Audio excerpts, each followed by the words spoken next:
এভাবে সারাদিন ঘরে বসে না থেকে একটু তো উপার্জনের চেষ্টা করতে পারিস। বাবার বয়স হয়েছে, এভাবে আর কতদিন চলবে? হ্যাঁ মা, আমি চেষ্টা করছি।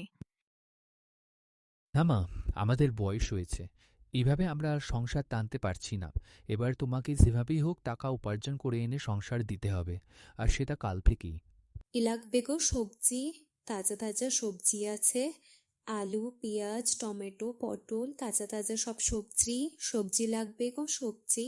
ওহ, তোমার বাবা মা আমাকে কোনোদিনও মেনে নিতে পারবেন না, আমাদের এই সম্পর্কটাকে উনি কোনোদিনও মেনে নিতে পারবেন না। তুমি দয়া করে ওনাদের পছন্দ মতো মেয়েকে বিয়ে করে নিও অর্ভ। আমি রাধাকে খুব ভালোবাসি আর ওকেই বিয়ে করতে চাই। যদি তোমরা আমাদের সম্পর্ক মেনে না নিতে পারো তাহলে আমি কোনোদিনই বিয়ে করব না, গ্রাম ছেড়ে অনেক দূরে চলে যাব।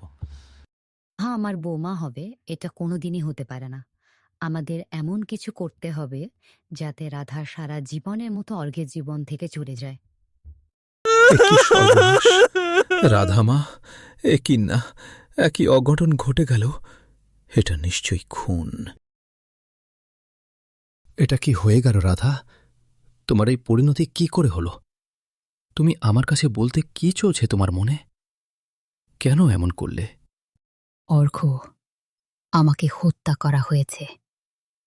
তোমার কাছ থেকে দূর করার জন্য তোমার মা বাবা জলে ডুবিয়ে খুন করেছে আমাকে। আমার কাছ থেকে রাধাকে দূর করার জন্য তোমরা ওকে খুন করলে? আমি আজই এই গ্রাম ছেড়ে অনেক দূর চলে যাব। এটাই হবে তোমাদের শাস্তি।